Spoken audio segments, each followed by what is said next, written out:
Hello everyone, today I'll be talking about my 200th roller coaster and a very high bucket list coaster for me for years, Intimidator 305.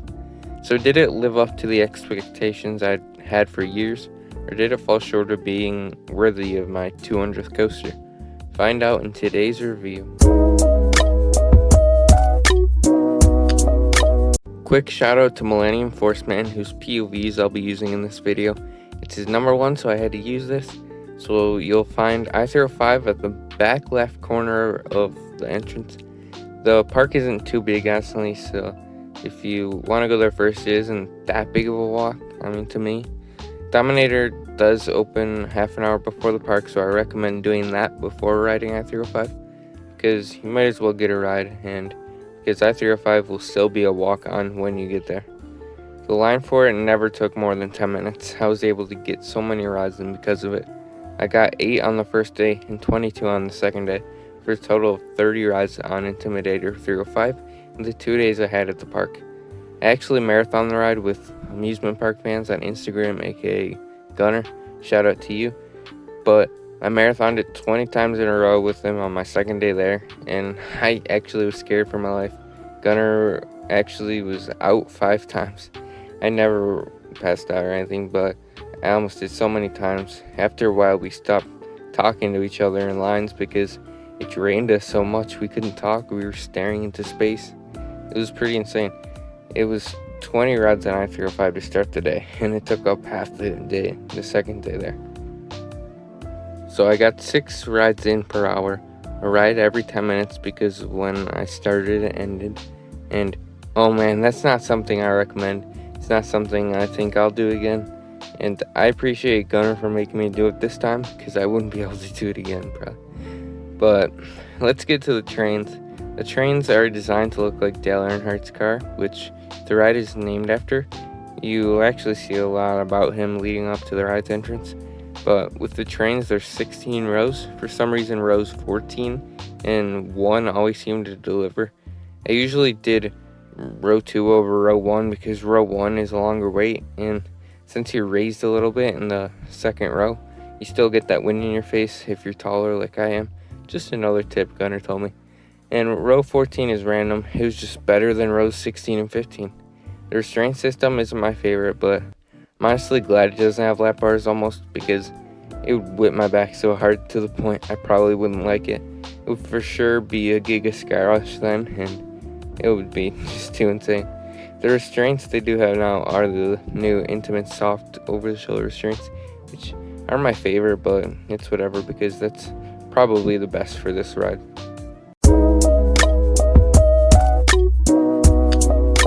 Let's go through all the elements Intimidator 305 has to offer.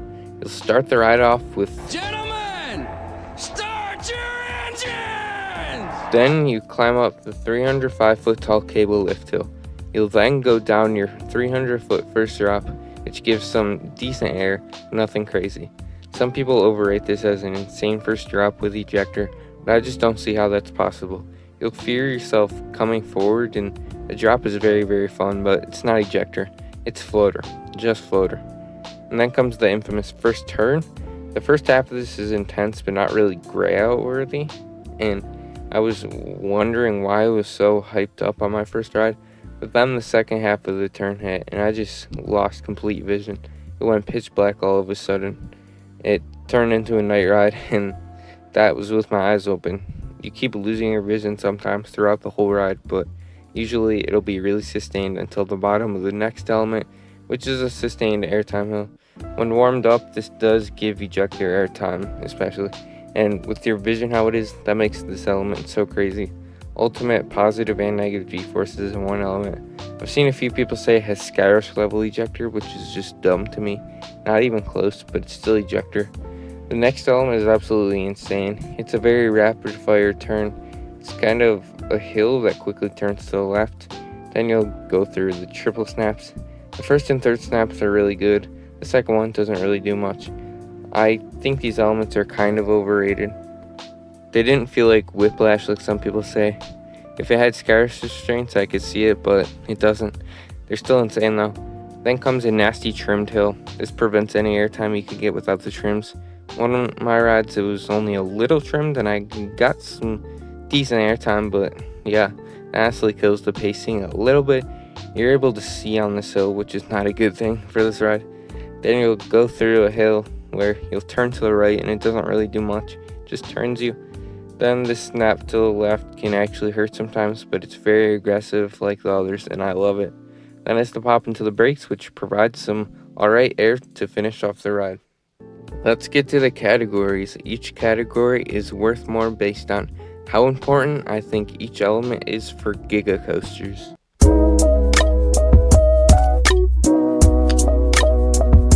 I'm gonna give I-305 an 8 out of 9 for airtime.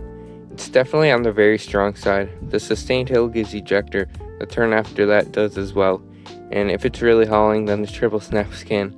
The trimmed hill doesn't give much though, and the drop does give floater. This ride isn't meant to focus on airtime, but it still manages to anyway.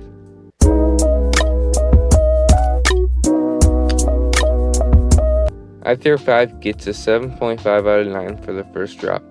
Again, it's not one of my favorite drops, but it's solid. It's not a great drop, it's a good drop. I liked the floater it had, and if no one told me it had ejector, then maybe I'd appreciate it more, but the drop just doesn't have ejector. It is better in the back, and it's still a pretty good way to start off the ride, but it's just not insane.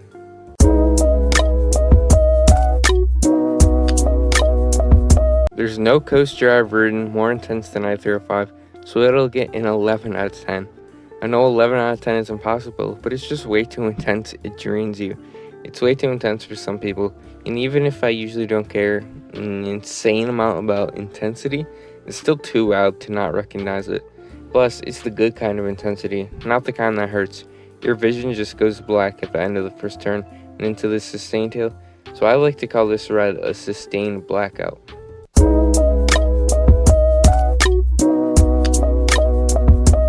This ride is absolutely amazing with pacing, but it's not perfect. I give it a 9.75 out of 10. This is because of the trimmed hill. It does let you open your eyes. It's usually the first time on the ride you're able to see, and since the trim does prevent good airtime, that hill feels pointless kind of. So yes, I think something else should have went there. Maybe it could have made this perfect time for pacing.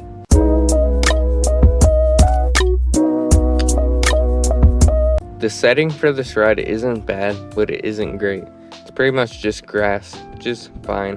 At least it's not just slapped on concrete or something. The setting of the ride doesn't even matter too much because you're not going to be able to see for most of the ride. So I'd give it a 3 out of 4. This category really isn't important for this ride, but yeah, moving on.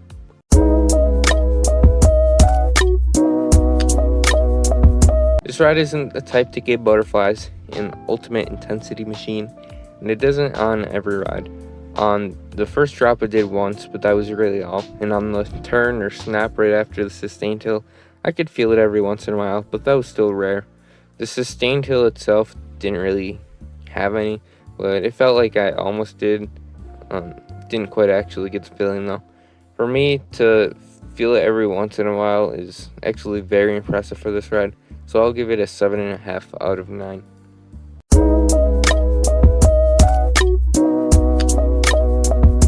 I-305 really isn't that long of a ride.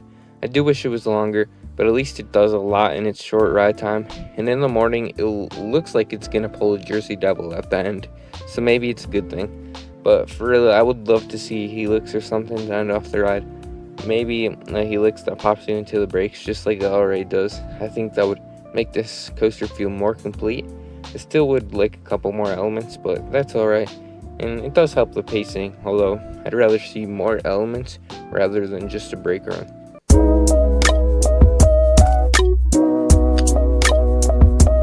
I don't think this ride is uncomfortable. The only element I'd consider uncomfortable is the final snap into the brakes that can hurt sometimes, but other than that, it doesn't really hurt.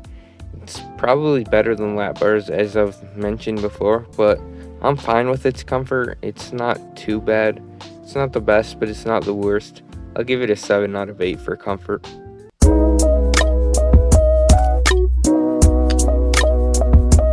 For expectation factor, it's a 10 out of 10 for this reason. I expected it to be a 10 for my personal score, and it was a 10. So that's all I can ask for. Let's get to the total.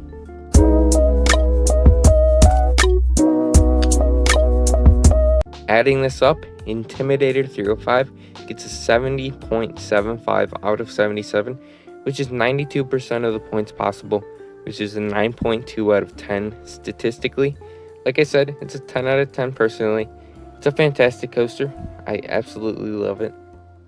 I-305 is an ultra intense machine, and it's the most intense roller coaster I've ridden. I do think it is a little overrated, but that was expected for sure. But getting my 200th credit on it was awesome. I sat in row 16. The employees took my 200th sign and showed it to the operator, and she announced it. They were all very nice about it. They were saying how it was an awesome choice, so I definitely recommend getting a milestone on I-305 because the crew is very nice about it. Also, an older enthusiast was riding in row 15 just ahead of me, so he knew what it was all about. He said he just rode it for the first time and it blew him away. Didn't blow me away as far as what I was expecting, but obviously it blew me away just because of how aggressive the ride is. I'm not exactly sure if it's the craziest ride I've ridden. I feel like Skyr still might be, considering how strong the airtime is, along with how the restraints are. Honestly, I think Skyr is the hardest and major coaster to marathon, so for that I'll still say Skyr is crazier, but I-305 is for sure the most intense ride I've ridden. So that'll do it for the review. Let me know what you agreed and disagreed with, and if you haven't ridden it, tell me what about it you're excited for. I should be releasing my favorite elements on it next, so look out for that. That's gonna do it. Share, like, and comment will be appreciated. Make sure to subscribe if you're not, and I will see you later.